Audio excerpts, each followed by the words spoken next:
This is the Lone Crater YouTube. We hope this video helps. In this video, I will explain how to make a heart crosshair in a game. We will begin by navigating to your game's main settings menu. Look for the Crosshair or Reticle section, which is usually found under the Gameplay or Interface tabs. Enabling advanced customization options here is crucial for detailed adjustments. This initial step sets the foundation for your unique design.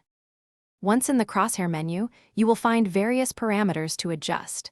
These typically include inner line length, outer line length, thickness, and gap. Some games also offer a center dot or outline options. Understanding these controls is key to shaping your desired design. Take a moment to explore each setting and its effect on the crosshair. To form the heart, begin by setting your inner line length to approximately 2 units and the gap to around 5 units. This creates the top 2 curves.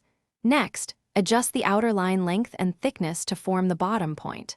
A small, 1-pixel center dot can add a focal point. Experiment with these values to achieve your desired heart shape. Once you are satisfied with the heart shape, select a color that stands out against various backgrounds. Bright pink or red often works well. Always test your new crosshair in a practice range or training mode to ensure it feels comfortable and visible during gameplay.